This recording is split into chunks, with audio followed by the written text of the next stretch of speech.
Bonjour à toutes et à tous.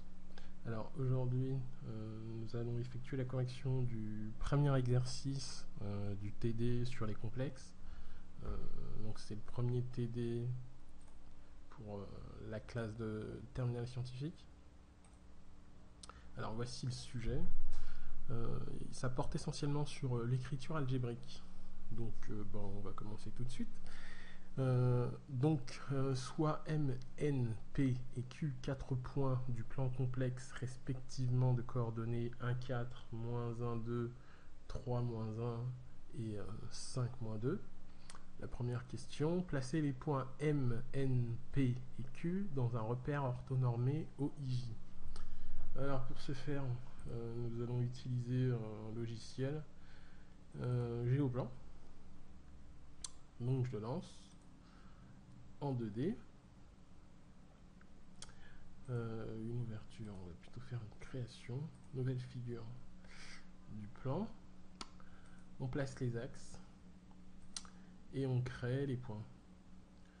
Donc on va prendre un point repéré dans le plan, on va les faire dans l'ordre, donc 1, 4, donc 1, 4, amélioration, on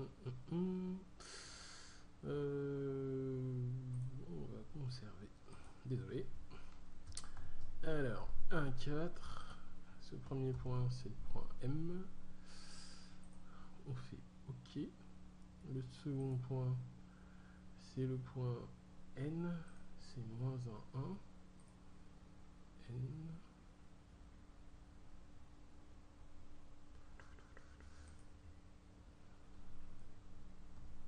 -1,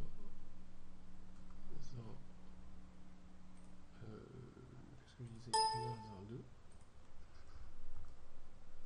donc ça c'est le point N. Un autre point, c'est le point P, et il a pour coordonnées 3, -1.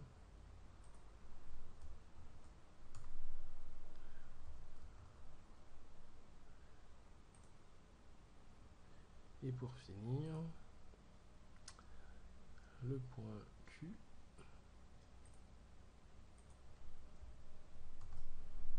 et qui a pour coordonnées 5, -2.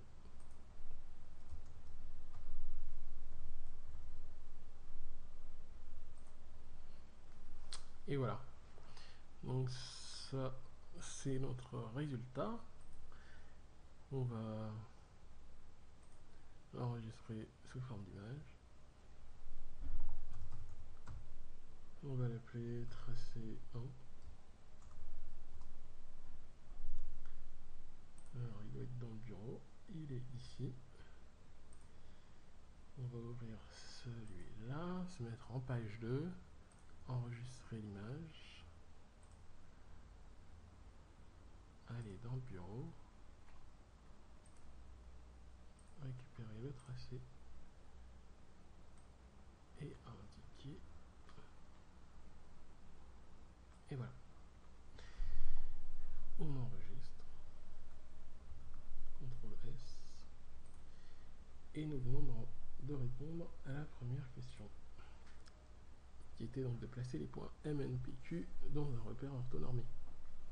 Ensuite, question de donner les affixes en représentation algébrique des points M, N, P et Q. Encore une interruption. Alors,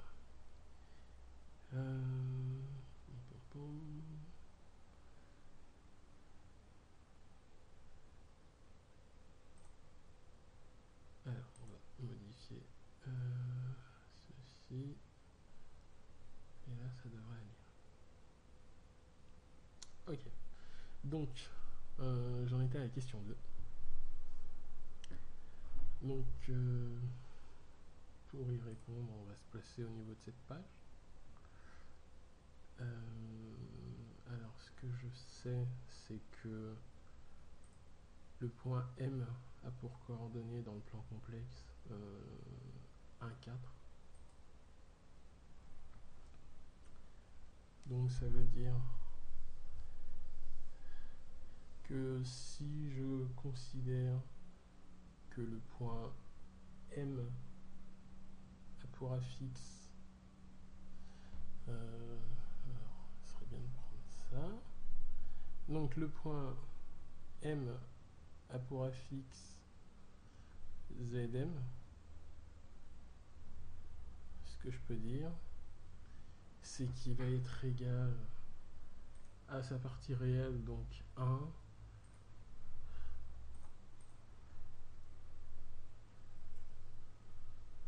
donc je disais sa partie réelle 1 moins j fois 4. Alors vérifions tout de même, c'était bien moins 4. Non, c'était 4. Donc c'est pas moins, c'est plus. Ensuite, le point N aura pour affixe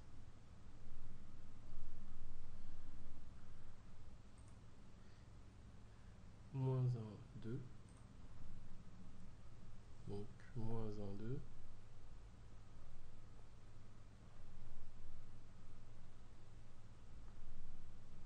Donc plus 2i.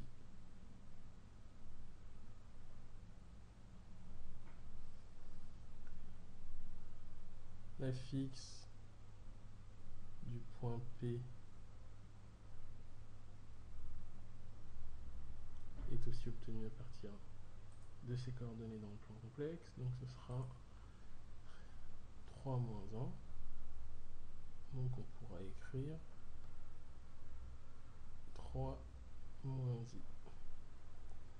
Et l'affixe du point Q, le dernier point, sera donné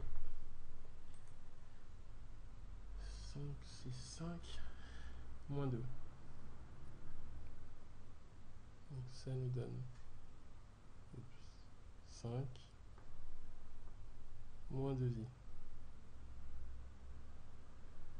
Donc voilà les expressions des affixes sous forme algébrique des 3 points, des 4 points, pardon, M, N, P, Q.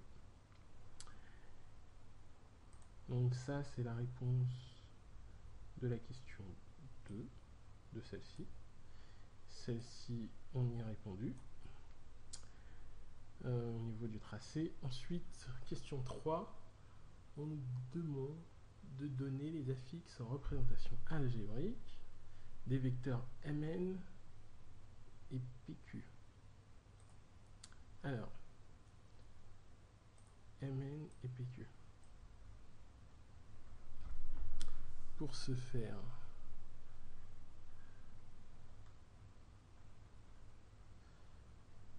nous allons donc considérer l'affixe, encore une fois, donc l'affixe du vecteur Mn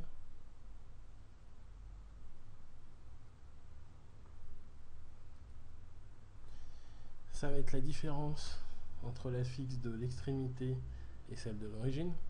Donc ça va être égal à Zn moins Zm.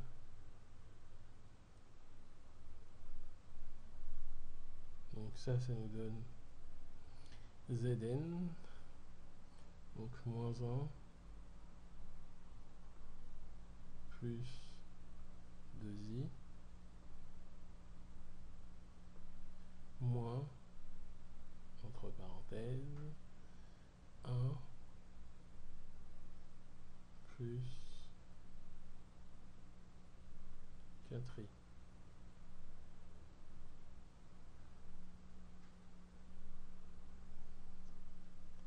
On obtient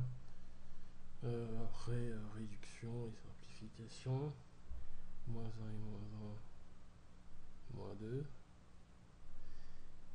2i moins 4i moins 2i.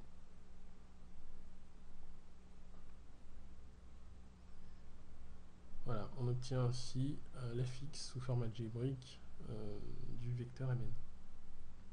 Ensuite, concernant le vecteur pq,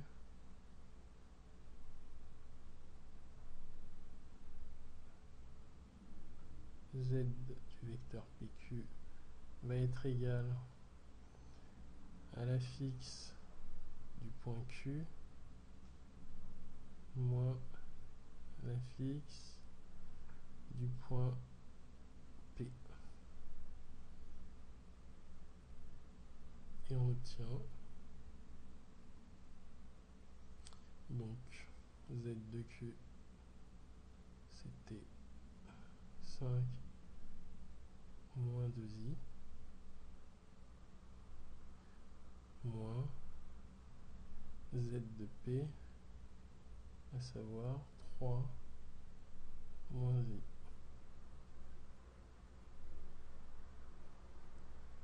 On obtient donc que z de pq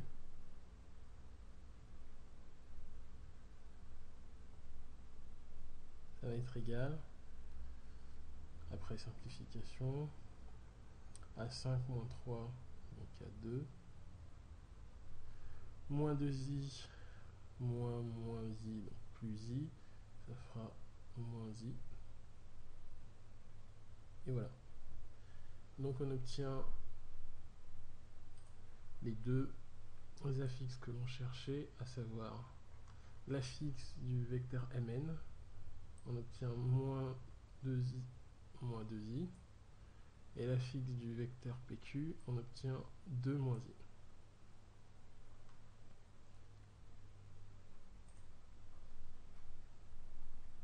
Donc nous venons de répondre à la question 3. Question 4. Déterminer les affixes en représentation algébrique des points I et K, respectivement milieu des segments MN et PQ. Alors pour ce faire, eh bien, on utilise le fait que le milieu, donc l'affixe du milieu du segment MN, à savoir l'affixe du point I, va être égal à la somme de l'affixe du point M et de celui du point N divisé par 2. Idem pour ZK. Donc abscisse du point K, affixe pardon, du point K va être égal à Z de P plus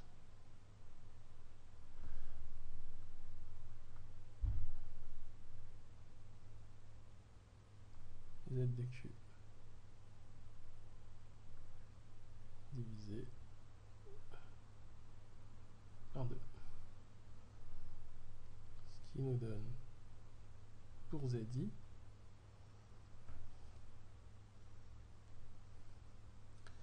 donc ZM c'est 1 plus 4i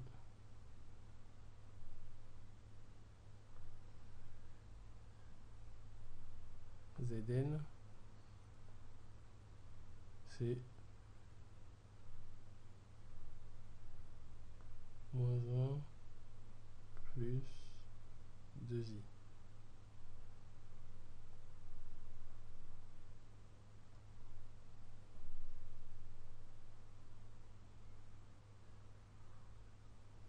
Donc on divise tout ça par 2 et on obtient après simplification, enfin on obtient déjà 1 moins 1 ça fait 0, ensuite 4 plus 2 ça fait 6i, 4i plus 2i, ça fait 6i. Tout ça, toujours divisé par 2. Et on obtient, cette fois-ci après simplification, on obtient 3i.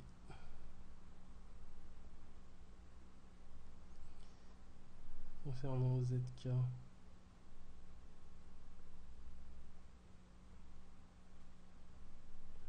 donc divisé par 2, zp, ça va être 3 moins i,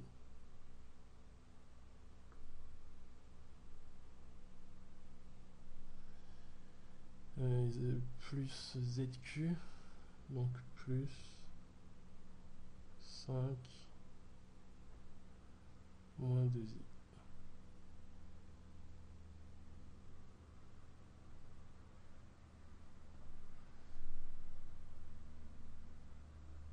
Ça va donner donc 3 plus 5, 8, moins 3i.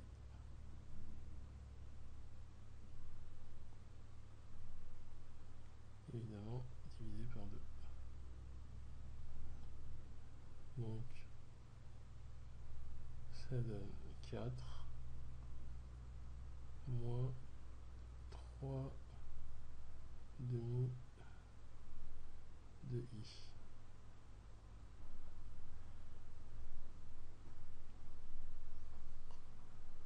On obtient donc la fixe du point I, milieu du segment MN, donc qui était égal à 3i, la fixe du point K, milieu du segment PQ, donc c'est 4 moins 3 demi de i. Donc là, il s'agissait de répondre à la question 4. Question 5. Placez les points I et K sur la figure. Alors, plaçons les deux points. Pour ce faire, on repasse sur Géoplan. On place les points. Alors, on peut tracer...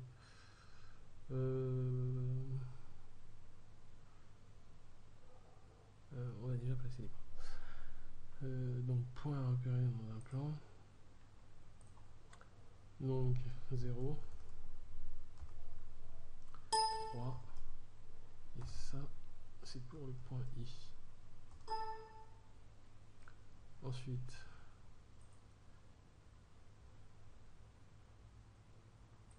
pour le point K, on a obtenu, je sais plus ce qu'on a obtenu, 4 moins 1,5.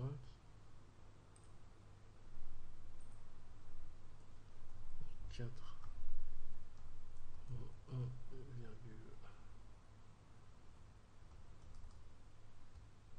Ça c'est pour le point K. Et voilà. Donc, question 5 effectuée. Ensuite, on me demande de calculer les longueurs MN et PQ. Alors, pour ce faire, nous pouvons utiliser les affixes des... Je vais placer une nouvelle page. Voilà.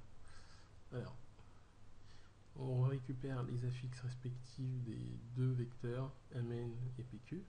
Donc ZMN c'est moins 2, moins 2i. Donc Z men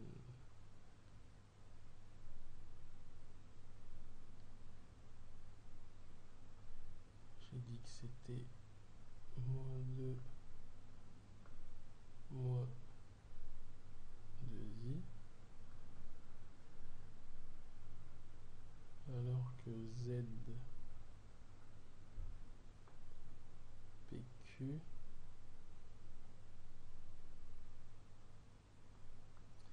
ça va être égal, alors 2 moins I.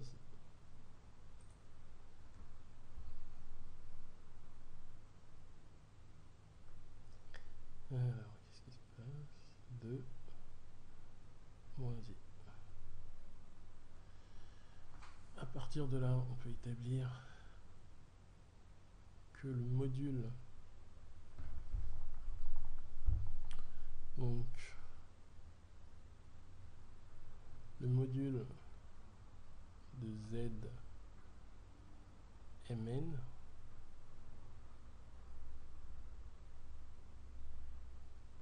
va être égal en fait à la longueur Mn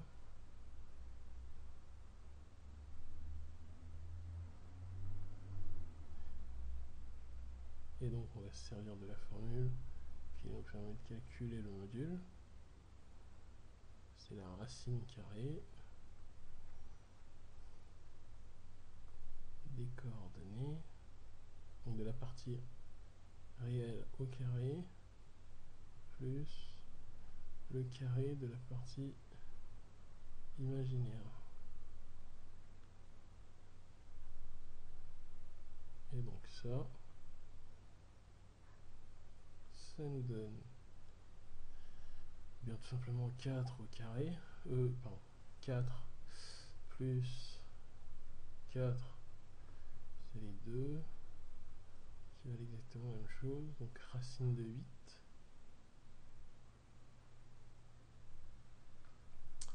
Et racine de 8, on peut l'écrire comme étant égal à 2 racine de 2.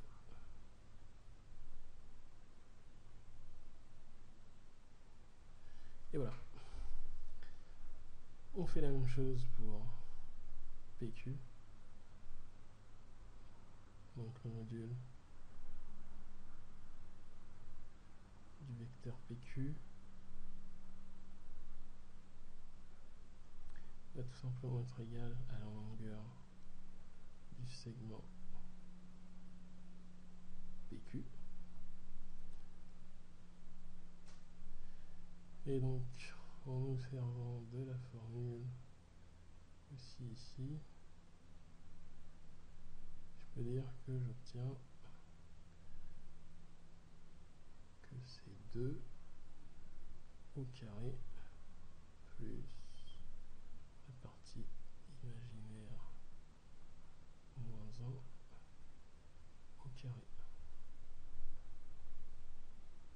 Et j'obtiens racine carrée,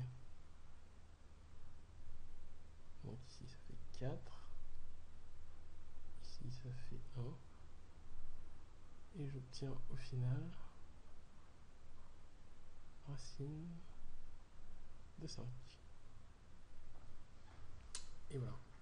Donc on obtient les longueurs des segments Mn et PQ. Mn égale 2 racine de 2 et PQ égale racine de 5. En ce qui concerne les unités, elles n'ont pas été précisées, mais on va dire en centimètres.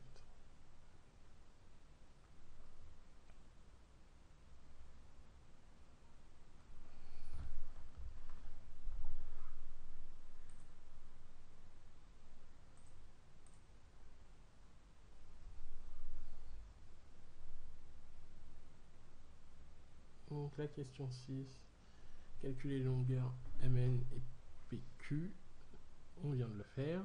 Dernière question, représenter les vecteurs Mn et PQ. Alors, on retourne sur GeoPlan. Et cette fois-ci, il faut qu'on trace. Alors, est-ce qu'on peut tracer un vecteur? Segment défini par 2 points.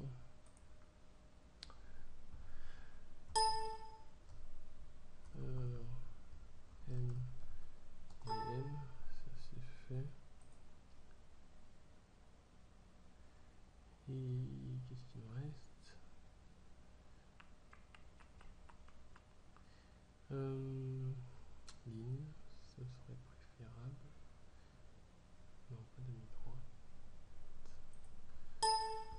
et PQ. Et voilà. Donc ça, ce sont les segments MN et PQ. Donc ce qu'on fait, c'est qu'on récupère l'image. Je vais l'appeler tracé 2. Je retourne sur Hello. J'ouvre une nouvelle page. J'insère une image. Je vais chercher tracé 2 dans le bureau. Je le place ici. Et voilà.